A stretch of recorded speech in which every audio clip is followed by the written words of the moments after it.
വിവാഹവേദിയിൽ രണ്ട് പെൺകുട്ടികൾ ഒരേ സമയം വിവാഹിതരാകാൻ പോകുന്നു. ഒരുവളുടെ മുഖത്ത് നിറഞ്ഞ സന്തോഷമാണെങ്കിൽ മറ്റേ പെൺകുട്ടിയുടെ മുഖത്ത് നിറഞ്ഞ നിർവികാരത മാത്രം. ഹൃദയം പൊടിയുന്ന വേദനയോടെ, ഇടറുന്ന കാലടികളോടെ, നിറഞ്ഞ കണ്ണുകളോടെ അവൾ തലകുനിച്ചു നിന്നു. മുഹൂർത്തമായതും രണ്ട് കല്യാണ ചെക്കന്മാരും എത്തിയിരുന്നു. ഒരുവൻ്റെ മുഖത്ത് കുസൃതിയും നാണവുമായിരുന്നെങ്കിൽ മറ്റൊരുവൻ്റെ മുഖത്ത് വന്യതയായിരുന്നു. ദേഷ്യം കൊണ്ട് അവൻ്റെ കഴുത്തിലെ ഞരമ്പുകൾ എഴുന്നേറ്റ് നിന്നു. മുൻപൊരിക്കലും പരസ്പരം കിട്ടില്ലാത്ത അവർ രണ്ടുപേരും ദേവി നടയിൽ ചേർന്ന് നിന്നു. വീണ്ടും ഒരു താലികെട്ടിനായി, ഇരുവരുടെയും രണ്ടാം വിവാഹത്തിനായി. അവളുടെ കണ്ണുകൾ പ്രതീക്ഷയോടെ ചുറ്റിലും പരതി. നിലയില്ല കയത്തിലേക്ക് വീഴും മുമ്പ് ഒരിക്കൽ കൂടെ അവൻ്റെ വരവിനായി. വരില്ലെന്നറിഞ്ഞിട്ടും ആ പെണ്ണ് ആശിച്ചു പോയി. താലി അവൻ കൈകളിൽ ഏറ്റുവാങ്ങിയപ്പോഴും ഒന്നുകൂടി അവളുടെ കണ്ണുകൾ പരതി. ഇല്ല, വരില്ല, ഇനി ഒരിക്കലും വരില്ല. അവളുടെ ഉള്ളു പിടച്ചു. വെറും വ്യർത്ഥമായ ആഗ്രഹമായിരുന്നു അതെന്ന് അവൾ തിരിച്ചറിഞ്ഞില്ല. മരിച്ചവളെ പോലെ അവൾ കഴുത്ത് നീട്ടിക്കൊടുത്തു. അവളുടെ കഴുത്തിലെ താലി വീണപ്പോൾ ആ മുഹൂർത്തം കാണാൻ കാത്തിരുന്നവർ പുച്ഛത്തോട് പരസ്പരം നോക്കി ചിരിച്ചു. നെറുകയിൽ സിന്ദൂരം ചാർത്തുമ്പോൾ പോലും അവനോ അവളോ പരസ്പരം നോക്കിയില്ല. അവൾക്കത് മരിച്ചവളുടെ കല്യാണമായിരുന്നു. വീണ്ടും ആരൊക്കെയോ ആയത്തിൽ അവളുടെ മുറിവിൽ കത്തി കൊത്തിയിറക്കുന്ന പോലെ. അവസാന നിമിഷമെങ്കിലും അവൻ്റെ വരവ് കാത്തിരുന്ന അവളുടെ ഹൃദയം പിടഞ്ഞു. ഒരിക്കൽ കൂടി മറ്റുള്ളവർക്ക് അവൾ വേഷം കെട്ടി. ഒരിക്കൽ ഒരു താലി കൂടി ഏറ്റുവാങ്ങിയിരിക്കുന്നു. 24-ാം വയസ്സിൽ വീണ്ടും രണ്ടാം കെട്ട്. അവൾക്ക് അവളോട് തന്നെ പുച്ഛം തോന്നി. അതേ പുച്ഛം അവളെ നോക്കി അവൻ്റെ ചുണ്ടിലും തെളിയുന്നത് അന്നേരം അവൾ കണ്ടിരുന്നില്ല. ഒരു പാവ പോലെ എല്ലാത്തിനും അവൾ നിന്നുകൊടുത്തു. പ്രണയത്തോടെ, സന്തോഷത്തോടെ പരസ്പരം നോക്കുന്ന അനിയത്തിയെയും നവവരനെയും അവൾ നോക്കി. ആർക്കോ വേണ്ടി എന്നെപ്പോലെ ചടങ്ങുകൾ തീർത്ത് അവൻ വേഗം കാറിൽ കയറിയിരുന്നു. അനിയത്തി എല്ലാവരും ചേർന്ന് യാത്ര അയക്കുമ്പോൾ വീണ്ടും ഒരിക്കൽ കൂടി അവൾ ഏകിയായി. ദിശ തെറ്റിയ പായ്വഞ്ചിയെ പോലെ നടുക്കടലിൽ എന്നെപ്പോലെ അവൾ ഒറ്റപ്പെട്ടു. കാറിന്റെ ഹോൺ നീട്ടിയടിച്ചതും ഞെട്ടലോടെ അവൾ മുന്നോട്ട് നോക്കി. അവൾക്ക് പോകാനുള്ള മുന്നറിയിപ്പായിരുന്നത്. ആരോടും യാത്ര പറയാനില്ലാതെ, ആരും യാത്രയാക്കാനില്ലാതെ ഇടറുന്ന കാലടികളോടെ അവൾ കാറിന്റെ ഡോർ തുറന്നു. ആദി ആഗ്രഹിച്ച ആ ശബ്ദം കാതിൽ പതിഞ്ഞവൾ തിരിഞ്ഞു നോക്കി. പാറ പോലെ തറഞ്ഞു നിൽക്കുന്ന അവനെ നോക്കി അവൾ നിർജീവമായി നിന്നു. അവനൊന്ന് നോക്കി. അവൾ മരിച്ചവളെ പോലെ കാറിൽ കയറിയിരുന്നു.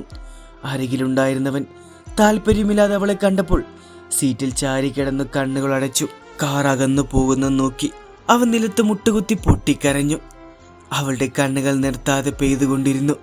പിന്നെ അത് വാശിയോടെ തുടച്ചു മാറ്റി. ഈ അവസ്ഥയ്ക്ക് കാരണക്കാരനായവനെ തന്നെ ഓർത്ത് കരയുന്ന വിഡ്ഢി. അവൾക്ക് അവളോട് തന്നെ വെറുപ്പ് തോന്നി. സ്വന്തം വിധിയോർത്ത് അവൾ സ്വയം ശപിച്ചു. ഇനി എന്താവും തന്നെ കാത്തിരിക്കുന്നെന്നറിയാതെ പിന്നെയും ഒരു താലിബന്ധനം. അമ്പലനടയിൽ തലയിൽ കൈ ചേർത്ത് തകർന്നിരിക്കുന്നവനെ കണ്ട് ചിലർ വെറുപ്പോടെയും സഹതാപത്തോടെയും നോക്കി. കണ്ടില്ലേ, ആ കൊച്ചിനെ ആദ്യം കിട്ടിയത് അവനാ. അതിനെ കൊണ്ട് കളഞ്ഞിട്ടിപ്പോ ഇങ്ങനെ ഇരുന്നിട്ട് എന്താ കാര്യം? കഷ്ടം. ഇനി എന്താണോ എന്തോ അതിനെ കാത്തിരിക്കുന്നത്. ആ കെട്ടിക്കൊണ്ട് പോയതൊരു പോലീസുകാരനും. അവന്റെ ഈ രണ്ടാം കെട്ട. അവനെ കണ്ടിട്ട് ഒട്ടും താല്പര്യമില്ലാത്ത പോലെയാ എനിക്ക് തോന്നിയേ. കല്യാണത്തിന് കൂടാൻ വന്ന ഒരു സ്ത്രീ പറഞ്ഞു. കഷ്ടം. അതിന്റെ അച്ഛനും അമ്മയും ജീവിച്ചിരുന്നെങ്കിൽ അതിന് ഇങ്ങനൊരു വിധി ഉണ്ടാകുമായിരുന്നു. ആ തറവാട്ടുകാർ അതിനെ കൊല്ലാകൊല ചെയ്തില്ലേ? ഇപ്പൊ തന്നെ ഇവിടുത്തെ ഇളയ കൊച്ചിന്റെ കല്യാണം നടത്താൻ വേണ്ടിയാ ഇതിനെ പിന്നെയും കെട്ടിച്ചത്. സ്ത്രീകളുടെ പരസ്പരമുള്ള സംഭാഷണം അവന്റെ ഹൃദയം തുളച്ചിരുന്നു. ഇടർച്ചയോടെ അവൻ പടിക്കെട്ടിറങ്ങി. പാപം, മഹാപാപം വേണ്ടായിരുന്നു. അവൾ ഉപേക്ഷ നിമിഷത്തെ ഓർത്ത് അവ രണ്ട് കൈകളും തലയിൽ തല്ലിക്കൊണ്ടിരുന്നു. അവൾ മഞ്ഞ് പോലെ ആയിരുന്നില്ലേ? ഹൃദയത്തിൽ പെയ്ത നനുത്ത മഞ്ഞ് തുള്ളി. ആദി! അവന്റെ ഉള്ളം അവൾക്കായി അലറി വിളിച്ചു. ദിക്കറിയാതെ മുന്നോട്ടുള്ള വഴിയിൽ പകച്ചു നിൽക്കുന്ന അവൾ അവന്റെ ആകുലാതകൾ കേട്ടില്ല. വീണ്ടും മറ്റൊരു വീട്ടിലെ മരുമകൾ, ഭാര്യ. അവളുടെ തലച്ചോറ് രക്തക്കുഴലുകൾ പൊട്ടി. സീമന്തരേഖയിലെ ആ ചുവപ്പ് പൊള്ളിക്കുന്നു. നെഞ്ചിൽ ചേർന്ന് കിടക്കുന്ന താലി എന്ന ലോഹം. വീണ്ടും അതേ സന്ദർഭം, അതേ രീതി. കത്തുന്ന നിലവിളക്ക്, വിറയ്ക്കുന്ന കൈകൾ. അവൾ കണ്ണുകൾ ഇറക്കി അടച്ചു. പേടിക്കണ്ട, മോള് വാങ്ങിക്കോ. നിലവിളക്ക് നൽകി ശ്രീ അവൾക്ക് നേരെ കണ്ണ് ചിമ്മി. അവൾ വിറയ്ക്കുന്ന കൈകളോട് വാങ്ങി വലത് കാൽ വെച്ച് അകത്ത് കയറി. അവൾക്കൊപ്പം അവളുടെ അനിയത്തിയും. അവൻ ആരുടെയും മുഖത്ത് നോക്കാതെ കയ്യിലെ വർണ്ണമാല്യം സോഫയിലേക്ക് വലിച്ചെറിഞ്ഞ് മുകളിലേക്ക് പാഞ്ഞു. കരിഞ്ഞു വീയാറായ അതിലെ ചുവന്ന റോസാപ്പൂക്കൾ അവളുടെ കാലടിയിൽ അടർന്നു മരിച്ചു വീണു. അതൊരു നിമിഷം താനാണെന്ന് തോന്നിപ്പോയി അവൾക്ക്. വീണ്ടും അവൾ ദിക്കറിയാതെ നിന്നു. വഴി തെറ്റിയ കുട്ടിയെപ്പോലെ കയ്യിലെ വർണ്ണമാലയും മുറുക്കി പിടിച്ച് അവൾ അവിടെ തന്നെ നിന്നു. മാലു, കുട്ടിയെ വിവിയുടെ റൂമിലേക്ക് കൊണ്ടാക്കിയേ, ഫ്രഷ് ആയിട്ട് താഴേക്ക് വന്നോളൂട്ടോ. അവളെ നോക്കി പുഞ്ചിരിച്ചുകൊണ്ട് അവർ അവളുടെ അനിയത്തിയുടെ അടുത്തേക്ക് പോയിരുന്നു. വല്ലിടത്ത് വന്നോളൂ. അവൾക്ക് ആ വിളി അരോചകമായി തോന്നി. അവൾ ആ റൂമിന്റെ മുന്നിലാക്കി മാലു തിരികെ പോയിരുന്നു. വിറയ്ക്കുന്ന കാലടികളോടെ അവൾ ആ മുറിയിലേക്ക് കാലെടുത്തു വെച്ചു. സംഭവിക്കാൻ പോകുന്ന കാര്യങ്ങളുടെ അഗാധം അറിയാതെ അവൾ ആ റൂമിലെ ഡോർ അടച്ചു. വാതിൽ തുറന്നകത്ത് കയറിയവൾക്ക് മുന്നിൽ വല്ലാത്തൊരു ശൂന്യത നിറഞ്ഞു. മുകളിലേക്ക് പാഞ്ഞു കയറിയവൻ അവിടെ ഉണ്ടായിരുന്നില്ല. അവൾ ഡോർ അടിച്ചു. ഡോറിലൂടെ ഊർന്നിറങ്ങി മുട്ടിൽ മുഖം പൂത്തി പൊട്ടിക്കരഞ്ഞു. സ്വന്തം വിധിയെ ഓർത്തും സ്വയം പഴിച്ചു. അവൾ കണ്ണുനീർ ഒഴുക്കി വിട്ടു. ഡി! അതൊരു അലർച്ചയായിരുന്നു. ഞെട്ടിത്തെറിച്ചു. അവൾ മുഖമുയർത്തി. മുന്നിൽ അഗ്നിപർവ്വതം കണക്കെ പുകഞ്ഞു ചുവന്ന് നിൽക്കുന്നതിനെ കണ്ട് അവൾ വിളറി വെളുത്തു. തുറിച്ച കണ്ണുകളോടെ അവൾ അവനെ നോക്കി. അനങ്ങാൻ പോലും ആകാതെ അവൾ തറഞ്ഞിരുന്നു. നാശം! എനിക്ക് മാറടി മുന്നിന്ന്. ഇവിടെ ഇരുന്ന് എന്നെ കാണിക്കാൻ നിന്റെ പ്രവസനം വേണ്ട. ഇതെന്റെ റൂമാ. എന്റെ കൺമുന്നിൽ പോലും കണ്ടുപോകരുത് നിന്നെ. അവൾക്ക് നേരെ മുഖം താഴ്ത്തി പല്ലുകൾ ഞെരിച്ചുകൊണ്ട് അവൻ പറഞ്ഞു. പോലീസ് യൂണിഫോമിൽ നിൽക്കുന്ന അവനെ കണ്ടു അവളുടെ ഭയം ഒന്നുകൂടി കൂടി. വിറയ്ക്കുന്ന ശരീരം അവളെ ഒന്നുകൂടി ഉലച്ചു. അവൾ അനങ്ങുന്നില്ലെന്ന് കണ്ട് അവൻ മുഷ്ടി ചുരുട്ടി പിടിച്ചു. ഒറ്റ വലിക്ക് അവളുടെ കയ്യിൽ പിടിച്ചു വലിച്ച് ബെഡിലേക്ക് തള്ളി. അവളെ തിരിഞ്ഞു പോലും നോക്കാതെ ഡോർ വലിച്ചടിച്ചു. അവൻ റൂമിൽ നിന്ന് ഇറങ്ങിപ്പോയിരുന്നു. വലിച്ചെറിയപ്പെട്ട ആ പെണ്ണിനെ വീണ്ടും തന്റെ വിധിയോർത്ത് പഴിച്ചു. വീഴ്ചയിൽ അവളുടെ കൈമുട്ടും കട്ടിലിന്റെ കാൽക്കലിടിച്ചു ചതഞ്ഞു. ആ വേദന പോലും അവൾ അറിഞ്ഞിരുന്നില്ല. ശരീരത്തിന്റെ വേദനയല്ല, മനസ്സിന്റെ വേദനയാണ് അവളെ വേദനിപ്പിച്ചത്. എന്തിനാ വിഷ്ണുവേട്ട എന്നെ ഉപേക്ഷിച്ചത്? ഞാനൊരു തെറ്റും ചെയ്തിട്ടില്ലെന്ന് കാലുപിടിച്ച് പറഞ്ഞതല്ലേ? ഒന്നെന്നെ കേൾക്കായിരുന്നല്ലേ? പറ്റുന്നില്ല, സഹിക്കാൻ പറ്റുന്നില്ല. 1000 കൂരമ്പ് തറഞ്ഞു പോയി എൻ്റെ ഹൃദയത്തിൽ. മറ്റൊരു മനുഷ്യന്റെ വെറുപ്പ് കൂടി ഏറ്റുവാങ്ങാൻ എൻ്റെ മനസ്സിനും ശരീരത്തിന് ആവതില്ല. ബെഡിൽ കമിഴ്ന്ന് കിടന്നവൾ പൊട്ടിക്കരഞ്ഞു. വിവി, നീ ഇതെങ്ങോണ്ടാ? പാഞ്ഞിറങ്ങി വരുന്നവനെ കണ്ട് സുഭദ്രയുടെ കണ്ണുകൾ ചുരുങ്ങി.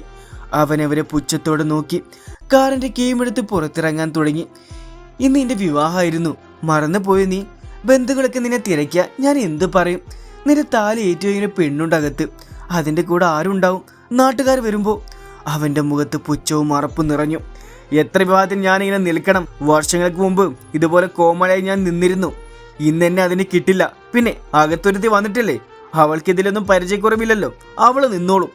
വെറുപ്പോടെ മുഖം തിരിച്ചു ഇറങ്ങി പോകുന്നതിനെ നോക്കി ഒരു നെടുവെറുപ്പോടെ സുഭദ്ര നോക്കി നിന്നു. ഒപ്പം അകത്തു വാടി തളർന്നിരിക്കുന്ന പെണ്ണിനെ ഓർത്ത് സഹതാപവും. കുറച്ചു നേരം കഴിഞ്ഞു ബെഡിൽ നിന്ന് എണീറ്റവൾ വേച്ചുകൊണ്ട് തറയിൽ കാലൂന്നി നിന്നു. മനസ്സും ശരീരവും ഒരുപോലെ തളർന്നിരുന്നു. ചുറ്റുമൊന്ന് നോക്കി അവൾ പതിയെ നടന്നു. എന്ത് ചെയ്യണം, എങ്ങനെ തുടങ്ങണം എന്നൊന്നും അറിയാതെ നിർവികാരയായി അവൾ കണ്ണുകൾ ചുറ്റിലും പായിച്ചു. വാർഡ്രോബ് തുറന്നു. അതിൽ നിന്നും ഒരു സാരിയും എടുത്ത് അവൾ വാഷ്റൂമിൽ കയറി. വിധി വീണ്ടും കോമാളിയാക്കിയ തന്റെ പ്രതിബിംബം നോക്കി അവൾ സ്വയം പുച്ഛിച്ചു. ഒരിക്കൽ മറ്റൊരു വീട്ടിൽ ഇതേപോലെ നിന്നത് അവൾ ഓർത്തു. അന്ന് ഡ്രസ്സ് എടുത്ത് കയ്യിൽ തന്നതും പുഞ്ചിരിയുടെ വാഷ്റൂമിൽ പറഞ്ഞയച്ചതും താലി കെട്ടിയവനായിരുന്നു. ഓർമ്മകളിൽ വീണ്ടും അവൾക്ക് ശ്വാസം മുട്ടി. തലയൊന്ന് വെട്ടിച്ചു. അവൾ ഷവർ ഓണാക്കി. തണുത്ത വെള്ളം നെറുകയിലൂടെ ഒഴുകിയിറങ്ങിയപ്പോൾ മനസ്സിലെ ഭാരത്തിന് ഒരാശ്വാസം പോലെ സാരിയെടുത്ത് അവൾ ടേബിളിലെ സിന്ദൂരച്ചെപ്പ് കണ്ടു നെടിവീർപ്പിട്ടു. ചുവന്ന ഓരോ തരി കുങ്കുമവും തന്റെ ശരീരത്തിൽ നിന്ന് ഒഴുകിയിറങ്ങുന്ന രക്തത്തുള്ളികളായി തോന്നി.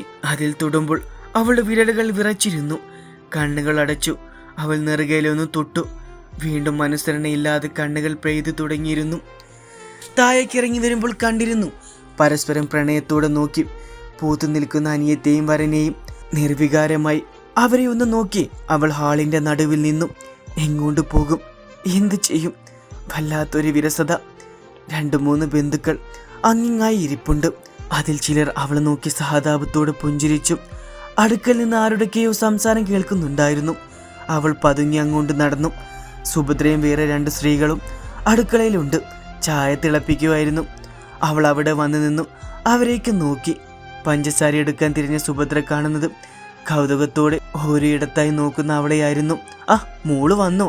അമ്മ ചായ എടുക്കാം. അവിടെ സ്നേഹത്തോടുള്ള സംസാരം കേട്ട് അവളൊന്ന് ഞെട്ടിയിരുന്നു. കുട്ടി എന്താ അവിടെ തന്നെ നിൽക്കുന്നേ? ഇങ്ങോട്ട് വരൂ. ഇത്തിരി പ്രായമുള്ളൊരു മുത്തശ്ശി അവളെ അടുത്ത് വിളിച്ചു. അവൾ മടിയോടൊന്ന് പുഞ്ചിരിക്കാൻ ശ്രമിച്ചു അടുത്തേക്ക് ചെന്നു. അവർ അവളുടെ കൈമുട്ടിൽ പിടിച്ച് അടുത്തുള്ള ചെയറിലേക്ക് ഇരുത്തി.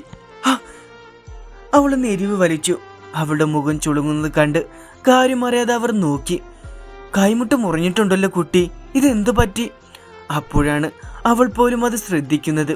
അവനും പിടിച്ച് തള്ളിയപ്പോൾ ഇടിച്ചതാകുമെന്ന് അവൾ ഊഹിച്ചു.